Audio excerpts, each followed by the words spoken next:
this is the Kanye quote that every Christian needs to know. But before we get into that, my name is Daniel. I realize I haven't actually introduced myself on this YouTube channel, which is like 10 years in YouTube prison. So my name is Daniel. I make a lot of videos like this, and if you want to see more, just click somewhere down there, because I'd love to see you again. That was weird.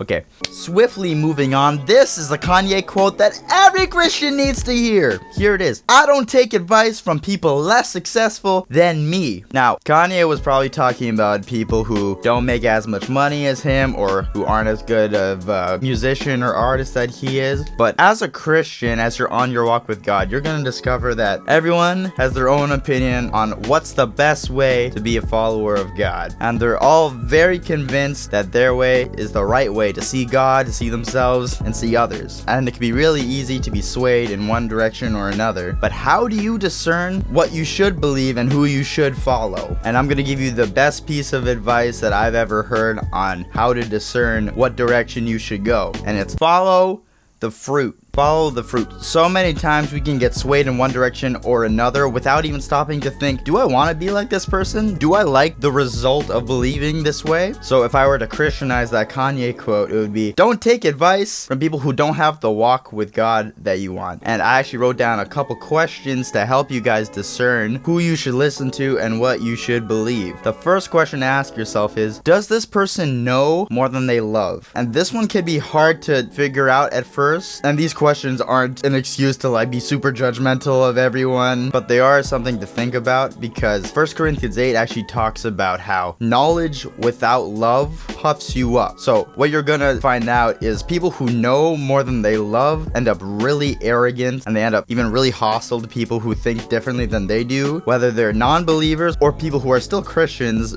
but who still think a little differently than they do. And as Christians, we can't afford to be top heavy, as it were. Like they're gonna know that we're Christians by our love, not by us winning arguments with them or us being huge nerds and just showing off how much we know. No, people don't remember everything you say, but they always remember how you make them feel. And the impression we want to leave to others is one of love. Here's an example. I got really into apologetics as a kid, got into learning all the arguments against Christianity and how to defeat them. And none of that is bad in itself, but the fruit it created in me is I became really arrogant about what I believed, and everyone who didn't think like me was obviously wrong because they're not thinking like me. And I became defensive and reactive to other people who didn't think like me. And I don't even think it was the fault of whoever I was watching and learning from, but sometimes who you're listening to isn't always the problem, but you always have to be aware of what fruit it's creating in you. The second question you can ask yourself is, does this person admit that they don't have all the answers? Any leader who doesn't think that their poo smells is a big red flag, because what that's going to create is an atmosphere of inauthenticity. You know, as a leader, you have to lead with vulnerability, because that frees up other people to be vulnerable with what makes them messy. And if you don't, that's going to create an atmosphere where it's unsafe to actually say, hey, I messed up with this, or I'm struggling with this. And that's where you get these church cultures where people feel like they just have to like smile, everything's great, you know, blessed and highly favored and all that stuff. And putting up a front at being inauthentic is horrible fruit. That is no way to live your life as a Christian. You have to be honest, because that's the only way healing and breakthrough happens. God can't bless your mask. He can only bless you.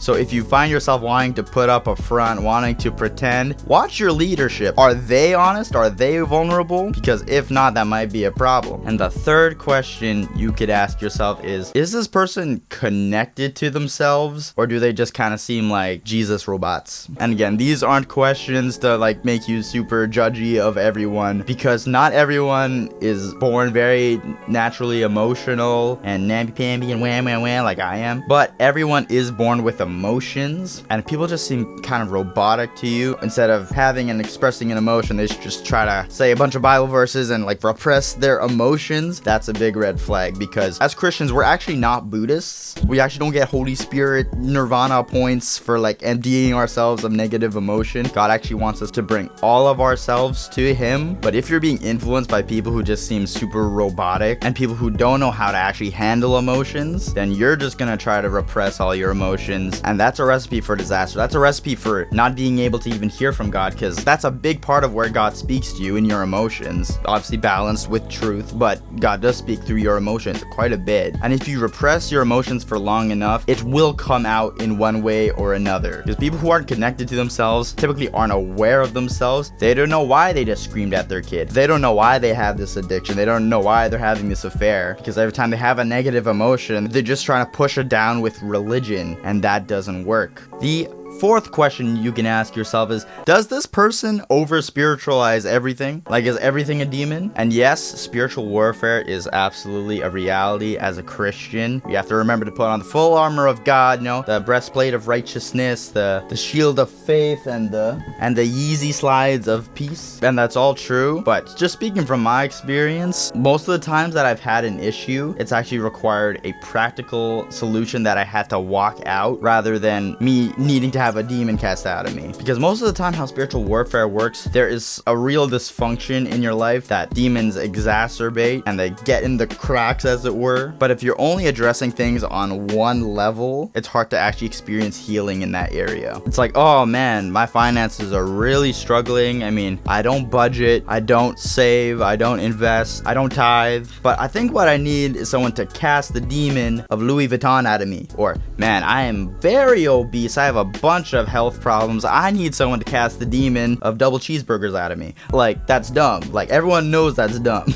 But another bad fruit of over spiritualizing everything is legalism, like insane legalism. So there's kind of like a horseshoe of legalism in Christianity. There's like the more like reformed side where it's like, if you sin, are you really saved? And then there's the normal people, hopefully you, at the bottom here. And then there's this side of like the more charismatic legalism that's like, if you sin, you're just inviting demons and you're inviting torment and it's gonna be awful. And both extremes are fear motivated, they're not love motivated. And just a side note, I think this is where a lot of street preaching fails, because they're hearing someone preach with a lot of fear and a lot of anger, and they're just like, I don't want to be like him. That guy sounds crazy. That guy doesn't sound like he's having a good time. And obviously not all street preachers are like that, but the fruit of over spiritualizing everything is being very fear driven, and fear is not supposed to be our driver. We're not living under the law, we're living under grace, and it's the kindness of God that leads us to repentance. And the fifth question I have for you guys is, do they hide from the world, or are they the light of the world? And this has a lot to do with something I don't like thinking about, is end times theology or eschatology. Let me know if you've heard something like this before. Man, the world is just gonna get worse and worse. They're gonna put microchips everywhere, and we're gonna have a sign, and then everyone's gonna just kill Christians, and then everything's just gonna explode and suck. And that's what the end times is gonna be like.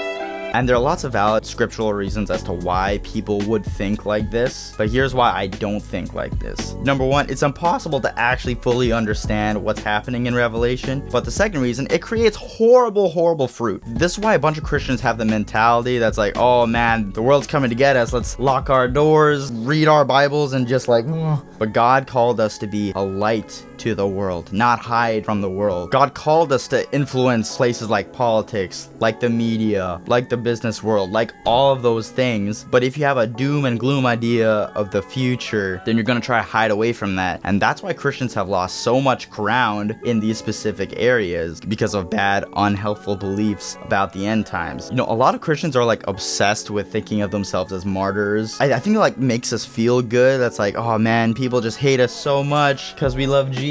I'm suffering for Christ. And to be clear, Christianity is the most persecuted religion worldwide. But what I've noticed and what's been my experience is, in any secular environment where I've said, yeah, I'm a Christian, I believe in Jesus, I go to church on Sundays, no one has ever reacted badly to that. Like, oftentimes people are really curious as to what it's about, and even if they may have questions and they may have heard bad things, normally they're pretty polite about it, because at the end of the day, we actually have the light that the world needs. Like, it's called the good news for a reason. But what I've noticed is people who have this martyr mindset, who think everyone everyone's out to get them because they're a Christian, they find those people who are super hostile. They find those people that are super angry at people who believe in God, and they have less influence with those people because of how they're thinking. So actually walking in confidence of who we are and what we believe is going to attract people to believing in God, because nobody wants to be this scared person who's afraid of telling people what they believe. But yeah, that is all I have for you today. And if you're watching this video and you think, oh Daniel, you have awful fruit, I hate everything you just said, then you know what? That's fine. You can go find someone who has good fruit, because that's the important part. So have a good day, everyone. Like and subscribe if you liked it and you want to subscribe. See you soon. Goodbye.